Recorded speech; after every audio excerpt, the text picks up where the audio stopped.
Are you tired of horror games that make you feel, well, horrified? Fear not. Get it? Because Don't Scream may just be the game for you.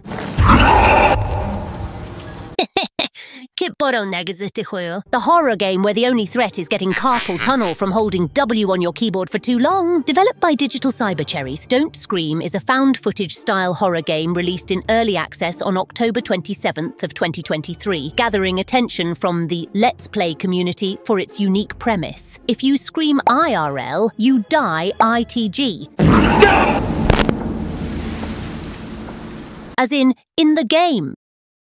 The pre-release version had players navigating through creepy environments for 18 minutes with the imposed challenge of not making any noise as the game detects the inputs of your microphone, and if the volume surpasses a certain threshold, your character just outright drops dead, forcing you to restart the game.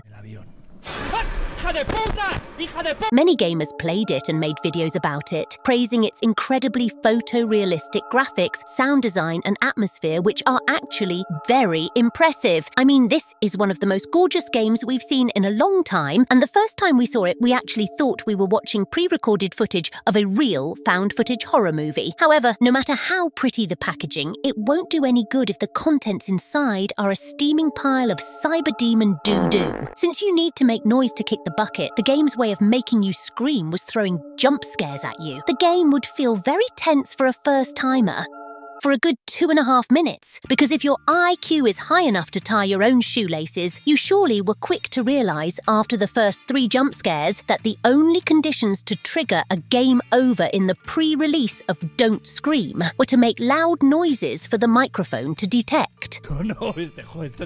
This would mean that all of the monsters, ghosts, and apparitions you encountered throughout the game were completely harmless. I suppose if I laugh, no one else will be losing.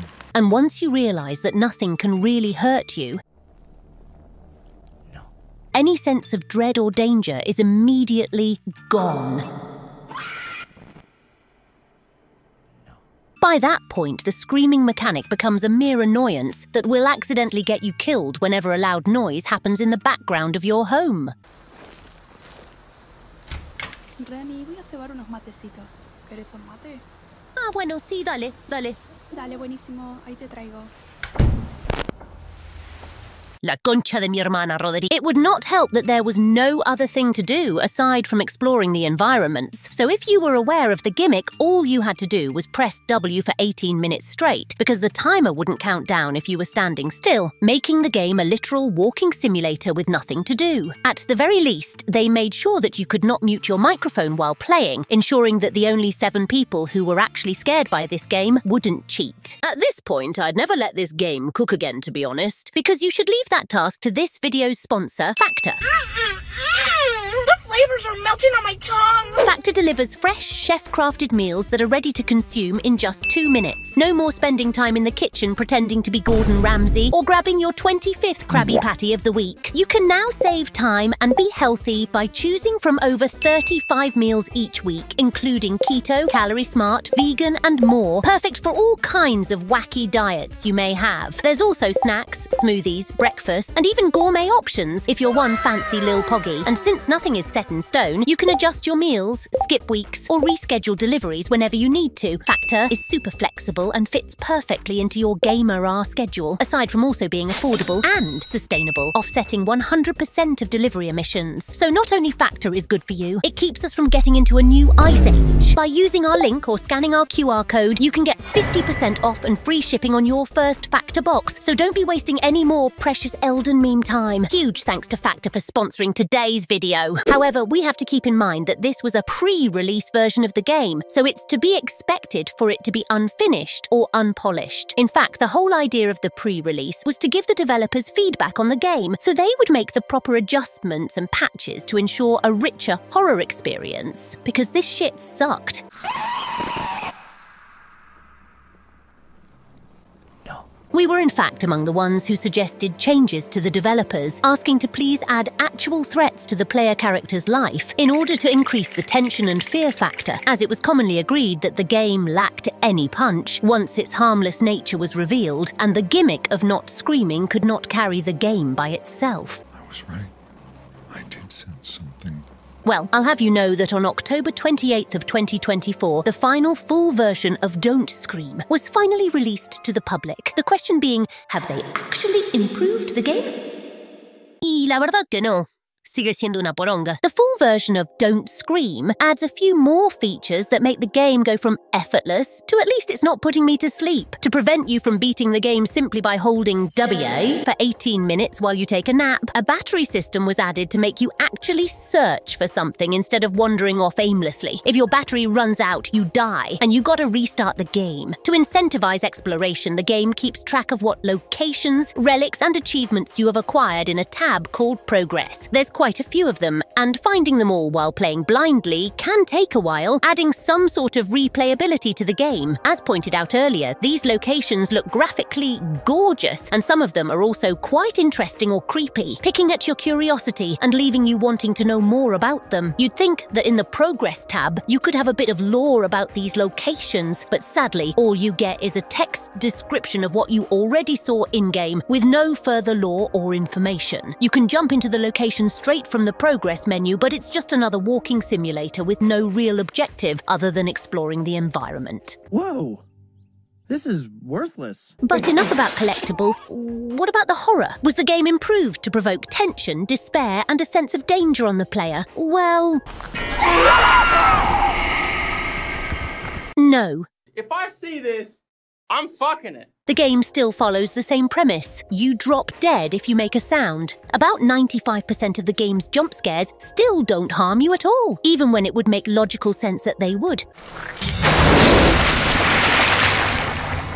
I mean, why hasn't this crocodile ripped my balls off just now? Be sure that almost every time you see some creepy crawly coming at you, nothing will happen. No apparitions or weird creatures can physically caress your nutsack, so there's no reason to fear them or scream. However, unlike the pre-release version, screaming is not the only way to lose the game anymore.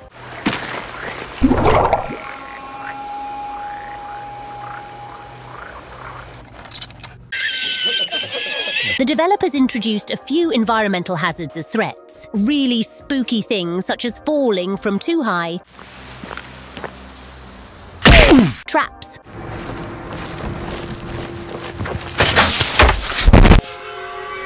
or bears.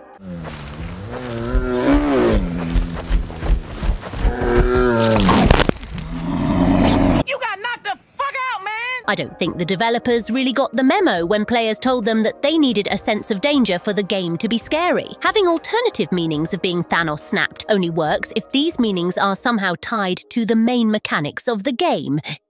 It's jump scares and screaming. And since the jump scare creatures are still harmless goobers, they'll probably not get a single sound out of you unless you're a wuss.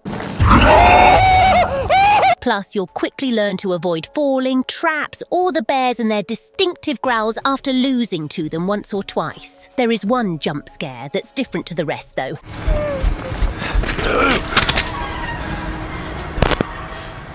A maniac that pops out of nowhere and stabs you in the urethra. We first encountered this guy at the dilapidated barn, and to be frank, he gave us quite the spook. So much so that we had to proceed with care on our next few trips to the barn. However, this guy doesn't seem to be tied to the barn, and instead he can randomly pop up anywhere at any time, which makes it less of an actual threat and more of a random game over script. It's the same as if you randomly died out of nowhere for no reason. It's not scary.